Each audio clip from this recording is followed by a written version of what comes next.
Aurreko puntuan ikusi genuen landare batzuek zoriaz fidatzeari utzi ziotela, intsektuekin komunikatzen hasi garraiolari eraginkor bihurtzeko.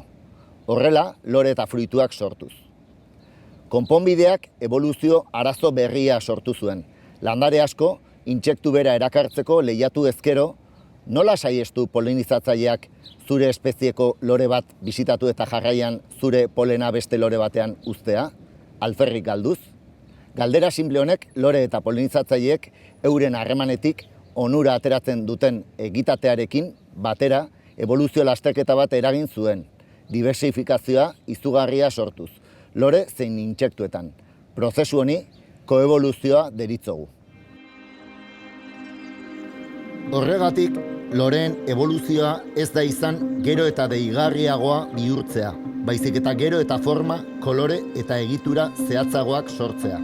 Polinizatzaileak erakartzeko ahalmena handituz, edota polena landare atal zehatz batean zehazki atxikiaz.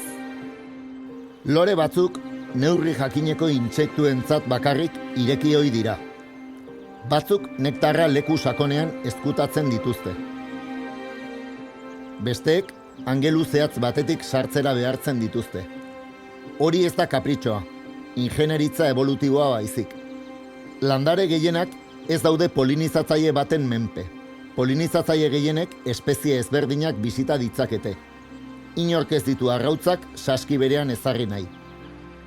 Gainera, saria lortu arren, loreak bisitatzeak denbora eta energia eskatzen dizkio polinizatzaileei.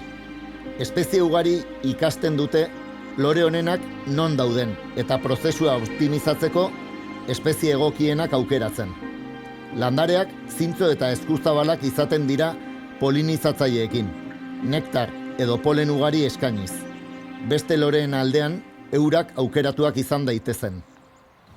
Espezie batzuk bereziki zintzoak dira. Adibidez, lotus hauek. Loreak hori laranja kombinazioa petatxua dirudite, baina ondo erreparatuz, lore horiak gazteak eta laranjak berriz dagoeneko polinizatzaileek bisitatuak edo dagoeneko saria eskaintzen ez dutenak. Kolore kode horrek intsektuari mesede egiten dio, ez baitu denbora galtzen. Era berean, landareari mesede egiten dio, arreta polinizatu gabeko loreetara bideratuz. Lore hauek, polinizatzaileak erakartzeaz gain, nahiko modu zintzoan jakinarazten diete non gelditzea komeni zaien, eta zintzotasuna garrantzitsua da. Espezie batek polinizatzaileak lore hutsetara behin eta berriro erakarriko balitu, animaliek ikasiko lukete ez duela merezi hura bisitatzea, eta beste landare fidagarriagoetara zuzenduko lukete arreta. Nolabait, landareek ere badute ospea. Baina landare guztiak ez dira lotusak bezain zintzoak. Batzuek aurkitu dute modua polinizatzaile bat erakartzeko polen nektar edo saririk eskaini gabe. Nola lortzen dute polinizatzaileak engainatzea doan lan eginez?